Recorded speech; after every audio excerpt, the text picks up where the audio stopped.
Bugun men siz bilan juda muhim, har bir oilaga tegishli bo'lgan masalani ochiq gaplashmoqchiman. Shifoxonalarda keksalar, surunkali kasalligi bor bemorlar yoki og'ir ahvoldagi insonlarga davolanmaslik degan qaror qanday paydo bo'ladi? Bu qonuniymi? Qaysi holatda shifokor yordam berishi shart? Qaysi holatda esa davolash usuli o'zgarishi mumkin? Bu ma'lumotni bilmaslik odamni sarson qiladi. Yaqinini yo'qotish xavfini oshiradi va ba'zan shifoxona eshigi oldida adolatsiz vaziyatga tushirib qo'yadi. Shuning uchun hozirning o'zida kanalga obuna bo'ling, videoga like bosing. Chunki bu mavzu faqat qariyalarga emas. Ertaga har birimizga, ota-onamizga, bu bobolarimizga tegishi mumkin. Men avvalo bir narsani aniq aytaman. Qariyalarni davolamaslik haqida umumiy buyruq bor degan gapni eshitganingizda darhol qo'rqib ketmang. Ko'pincha odamlar shifoxonadagi tibbiy saralash, reanimatsiyaga yotqizish mezonlari, palata yetishmasligi, dori tanqisligi yoki davolash foyda bermaydigan bosqichlarni davolamaslik buyrug'i deb tushunib qoladi. Lekin tibbiyotda bemorga yordam bermaslik boshqa narsa, davolash taktikasini o'zgartirish boshqa narsa. Oldin qanday edi? Ko'p hollarda bemor og'ir ahvolda kelsa, uni iloji boricha shifoxonaga yotqizishga harakat qilinardi. Oilalar ham kasalxonaga olib borsak, albatta tomchi qo'yadi, ukol qiladi, apparatga ulaydi, demak qutqaradi deb o'ylardi. Shifokorlar ham ba'zan bemorning yoshi asosiy kasalligi, hayotiy ko'rsatkichlari va davolashdan kutiladigan natijani yetarlicha tushuntirmasdan shunchaki joy yo'q, uyga olib boring, kech bo'lgan deb aytib yuborardi. Natijada odamlar bu gapni sovuqqonlik yoki beparvolik deb qabul qilardi. Hozir nima o'zgardi? Tibbiyot tizimida ko'proq tartib, hujjat, mezon va javobgarlik talab qilinyapti. Shifokor bemorni ko'rganda faqat yoshiga qarab emas, balki nafas olishi, qon bosimi, yurak urishi, hush holati, kislorod miqdori, buyrak jigar faoliyati, asosiy tashxis, qo'shimcha kasalliklar va davolashdan real foyda bo'ladimi yo'qmi, shularni baholashi kerak. Masalan, 2 yoshli odamning pnevmoniyasi bo'lsa va kislorod daxli 6% ga tushgan bo'lsa, bu og'ir holat, ammo bu avtomatik ravishda davolanmaydi degani emas. Aksincha, bunday bemorga kislorod, antibiotik suyuqlik balansi, qon tahlillari, yurak nazorati kerak bo'lishi mumkin. Men ko'p uchratadigan xato shuki, oila a'zolari tibbiy qarorni faqat bitta jumla orqali eshitadi. Bemor og'ir, umid kam, reanimatsiyaga olmaymiz, uyda parvarish qiling. Lekin bu jumlalarning o'rtada aniq sabab bo'lishi shart. Siz bilishingiz kerak, shifokor bemorni ko'rmasdan, tahlilsiz, tekshiruvsiz va hujjatsiz davolamaymiz deb aytishga haqli emas. Ayniqsa bemorda hushdan ketish, nafas yetishmasligi, kuchli ko'krak og'rig'i, insult belgilari, qon ketish, qand juda tushib yoki ko'tarilib ketishi, tana harorati juda baland bo'lishi, siydik chiqmay qolishi, kuchli suvsizlanish kabi belgilar bo'lsa, tez tibbiy yordam va shifoxona bahosi zarur. Lekin men ikkinchi tomonni ham ochiq aytaman. Har bir og'ir bemorni reanimatsiyaga yotqizish ham doim to'g'ri bo'lavermaydi. Masalan, 90 yoshli bemorda oxirgi bosqich saraton, metastazlar, ovqat yuta olmaslik, o'pka va yurak yetishmovchiligi bo'lsa, apparatga ulash uning kasalligini tuzatmaydi. Ba'zan bu bemorning azobini cho'zadi, lekin hayot sifatini yaxshilamaydi. Bunday vaziyatda shifokor biz davolamaymiz demasligi kerak. U biz agressiv reanimatsion muolajadan foyda kutmayapmiz, lekin og'riqni kamaytirish, nafasni yengillashtirish, suvsizlanishning oldini olish, yaralarni parvarish qilish va bemorni qiynamaydigan yordam ko'rsatamiz deb tushuntirishi kerak. Birinchi guruh 70 yoshdan oshgan bir nechta surunkali kasalligi bor insonlar, masalan, qandli diabet, yurak yetishmovchiligi, qon bosimi, buyrak yetishmovchiligi, insultdan keyingi holat, demensiya. Bunday odamlar oddiy shamollashdan ham tez og'irlashishi mumkin. 45 yoshli sog'lom odamda harorat 38 bo'lsa, uyda suyuqlik ichib, shifokor tavsiyasi bilan tuzalishi mumkin. Lekin 70 yoshli diabeti bor odamda harorat 38, bo'y ishtaha yo'q, holsizlik, nafas tezlashishi bo'lsa, bu oddiy holat emas. Ikkinchi guruh yotib qolgan bemorlar, ular ko'pincha shifoxonaga kech olib boriladi. Chunki oilasi baribir yotibdi, gapirmaydi, ovqat yemayapti, qarilikdan deb o'ylaydi. Men bunday vaziyatlarda alohida ogohlantiraman. Yotib qolgan odamda pnevmoniya, siydik yo'li infeksiyasi, yotoq yarasi, tromb, suvsizlanish juda tez rivojlanadi. Masalan, 14 yoshli ayol 3 kundan beri suvni kam ichdi, siydigi kamaydi, uyquchan bo'lib qoldi. Oila buni qarilik deb o'yladi. Aslida esa bu buyrak faoliyati yomonlashgani yoki infeksiya belgisi bo'lishi mumkin. Vaqtida murojaat qilinsa tomir orqali suyuqlik antibiotik va nazorat bilan ahvol yaxshilanishi ehtimoli bor. 3-guruh. Insultga yoki yurak xuruji alomatlari borlar. Bu yerda daqiqa ham muhim.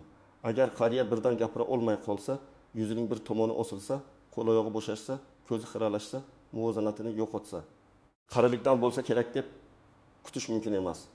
Yurak xurujida esa ko'krakda bosuvchi og'riq, sovuq ter, nafas qisishi, chap qo'l yoki jag'i og'riq berishi kuzatiladi.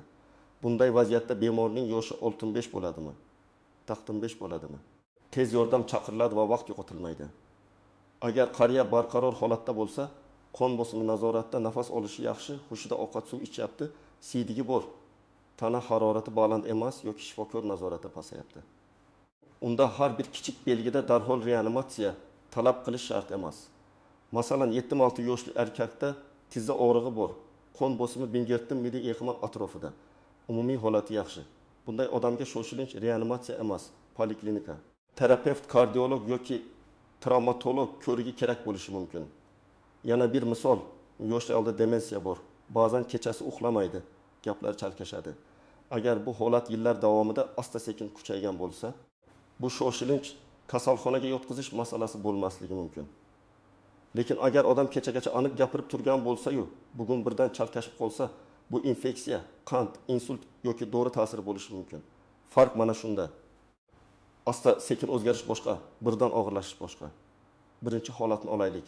7-9 yoshli erkak yurak yetishmovchiligi bor, oyoqlari shishgan, nafas olishi qiyinlashgan. Oila uni shifoxonaga olib boradi. Qabul bo'limida joy yo'q. Uyga boring deyishdi. Deylik. Bunday vaziyatda oila nima qilishi kerak?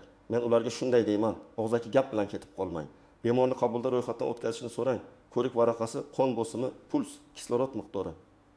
Shifokor xulosasi yozilsin. Agar kislorod 90% dan past bo'lsa, nafas tezligi yuqori bo'lsa, oyoq shishi va hansirash kuchli bo'lsa, bu jiddiy holat. Siz bemorning ahvoli og'ir. Shoshilinch yordam ko'rsatish yoki boshqa muassasaga yo'naltirish bo'yicha yozma tavsiya bering deb aytishingiz kerak. Ikkinchi holat, bakım 6 yoshli ayolda oxirgi bosqich saraton, og'riq, kuchli ovqat yemayapti, tez hushsizlanadi. Oila reanimatsiyaga yotqizing, hamma muolajani qiling deydi. Shifokor esa foyda bo'lmasligini aytadi. Bu yerda eng to'g'ri yo'l shuki, shifokor palliativ yordamni tushuntirishi kerak. Ya'ni og'riqni bosuvchi dori, nafasni yengillashtirish, qusishni kamaytirish, yotoq yarasini davolash, psixologik va parvarish yordami. Bu tashlab qo'yish emas. Bu bemorni ortiqcha qiynamasdan uning holatiga mos yordam berishdir. 3-holat. 7-2 yoshli erkakda qandli diabet bor. Kechqurun hushsiz holatga yaqin, terlagan, qo'llari titraydi. Oila bosimi tushibdi deb choy ichirishga urindi. Aslida qand juda tushib ketgan bo'lishi mumkin. Bunday vaziyatda tez yordam kelguncha bemor hushida bo'lsa, shirin suyuqlik berish mumkin. Hushsiz bo'lsa og'ziga majburan suv quyish xavfli. Bu oddiy tuyuladi. Lekin juda ko'p xatolar shu yerda qilinadi. 4-holat. Bagazin 1 yoshli bemor pnevmoniya bilan yotqizilgan.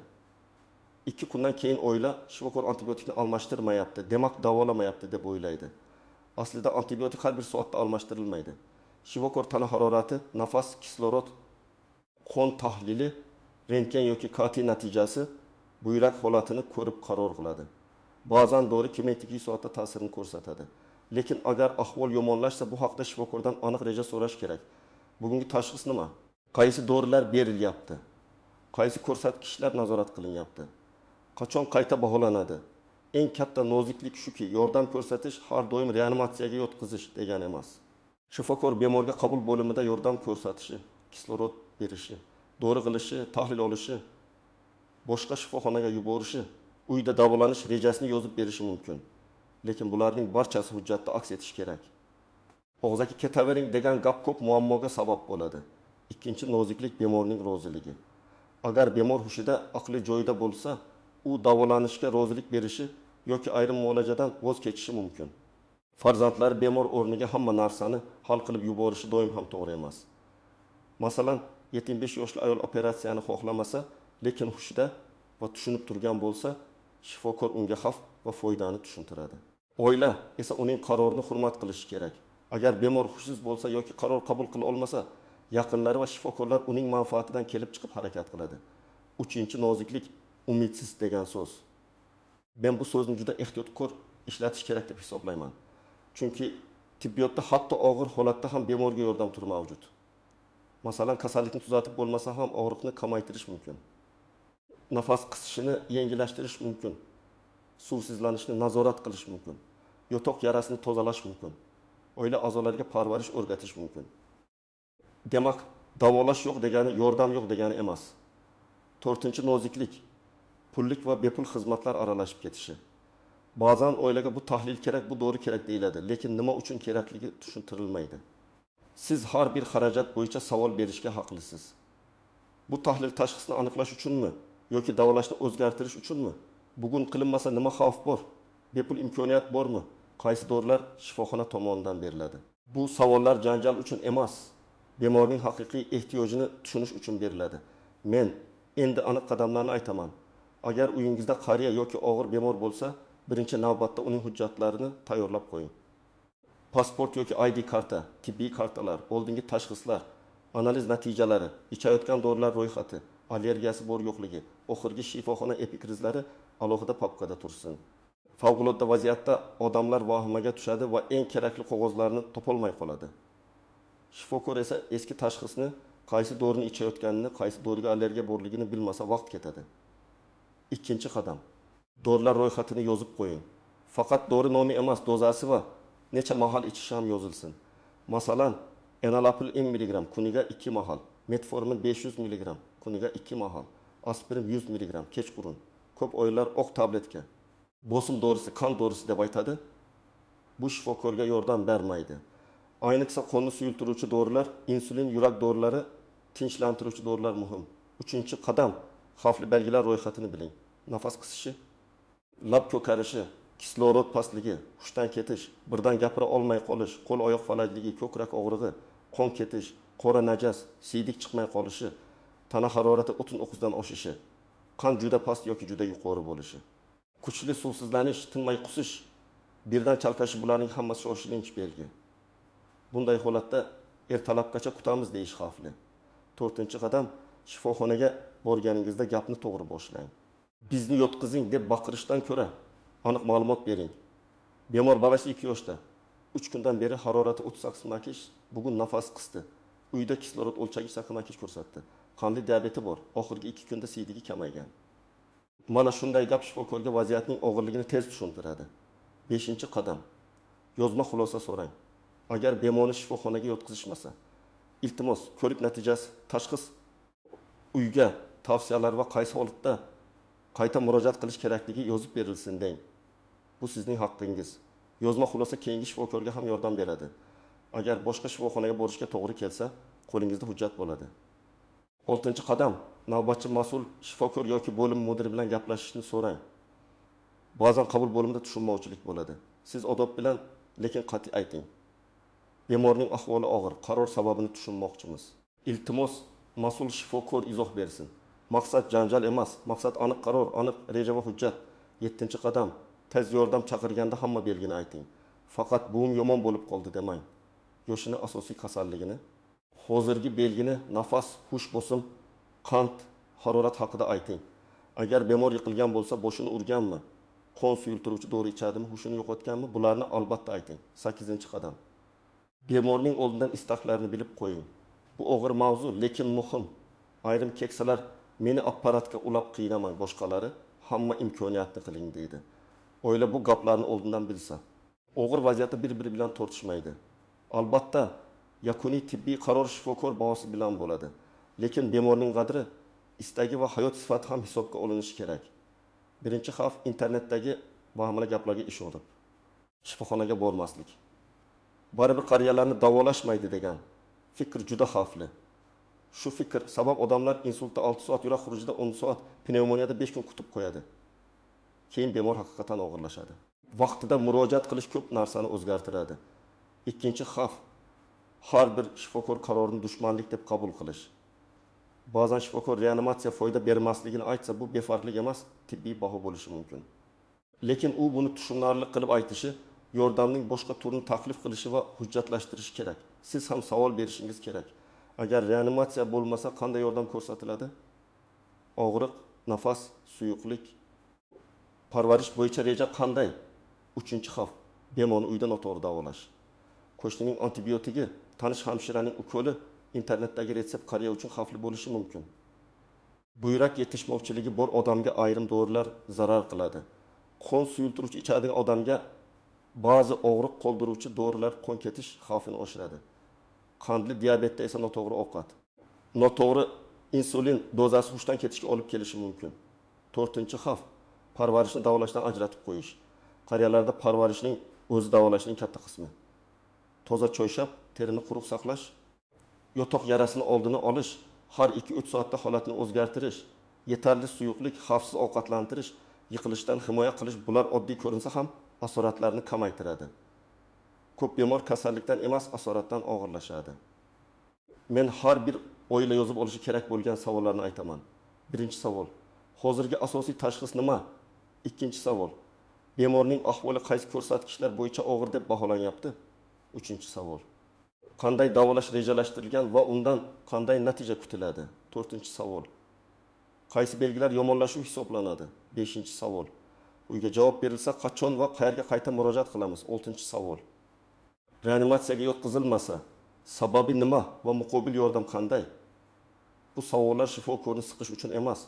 Bu savollar bemorning huquqi va oila mas'uliyati uchun kerak. Shifokor ham aniq savol eshitsa, ko'pincha aniqroq javob beradi.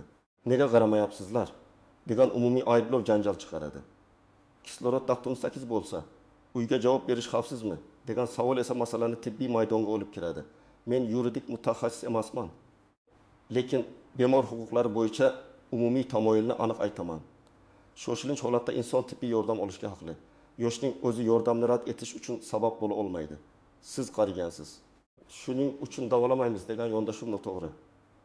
Lekin sizning umumiy holatingiz, kasallik bosqichi va davolashdan kutiladigan foyda pastligi sabab reanimatsiya o'rniga palliativ yordam tavsiya qilamiz degan tibbiy qaror bo'lishi mumkin. Farq juda katta. Agar sizga yordam rad etilgandek tuyulsa, avval tinch ohangda yozma izoh so'rang. Keyin shifoxona ma'muriyati, hududiy sog'liqni saqlash boshqarmasi yoki tegishli murojaat kanallari orqali shikoyat qilishingiz mumkin.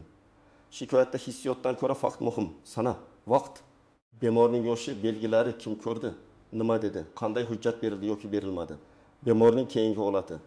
Faktli murojaat ko'proq natija beradi. Men yana bir og'riqli nuqtani aytaman. Ko'p oilalarda qariya og'irlashganda hamma qarindosh birdan yig'iladi va bir-birini ayblash boshlanadi. Kimdir oldinroq olib borish kerak edi deydi, kimdir pul topilmadi deydi, kimdir shifokor aybdor deydi. Lekin bemorga eng kerakli narsa tartib va tez qaror. Oldindan kim tez yordam chaqiradi, kim hujjatlarni oladi, kim shifokor bilan gaplashadi, kim dori ro'yxatini beradi, shularni belgilab qo'ying. Favqulodda holatda 5 kishi bir vaqtda gapirsa, ma'lumot chalkashadi. Agar qariya yolg'iz yashasa, qo'shni yoki qarindoshlar bilan aloqa tizimini tuzing. Har kuni kamida bir marta telefon qiling. Uyda qon bosimi o'lchagich, termometr, imkon bo'lsa puls oksimetr bo'lsin. Lekin asbob borligi shifokor o'rnini bosmaydi. Masalan, kislorod 92 bo'lsa ham, odam hansirayotgan bo'lsa, bu e'tiborsiz qoldirilmaydi. Raqam va holat birga baholanadi. Men bugun sizga eng muhim fikrni yetkazmoqchiman. Qariyalar davolanmaydi degan vahimali gapga ko'r-ko'rona ishonmang. Lekin shifoxonadagi tibbiy mezonlarni ham tushunishga harakat qiling. Yoshning o'zi yordamni rad etish uchun sabab emas. Og'ir holatda bemor ko'rik, baholash, shoshilinch yordam va aniq tavsiyaga haqli. Shu bilan birga ayrim oxirgi bosqich kasalliklarda maqsad bemorni apparatlar bilan qiynash emas, og'riqni kamaytirish va insoniy parvarish berish bo'lishi mumkin. Eng to'g'ri yo'l vahimaga tushmaslik, vaqt yo'qotmaslik, hujjatlarni tayyor tutish, xavfli belgilarni bilish, shifokordan aniq savollar so'rash va yozma xulosa olish. Agar sizda shunday holat bo'lgan bo'lsa, izohlarda yozing. Shifoxonada sizga qanday munosabat bo'lgan? Qariyangizga yordam berishganmi yoki tushuntirishsiz qaytarishganmi? Fikringiz boshqalarga ham foyda bo'ladi. Videoga like bosing. Kanalga obuna bo'ling. Chunki men bu yerda oddiy odamlar tushunadigan tilda sog'liq, huquq va amaliy hayot uchun kerakli masalalarni tushuntirib boraman.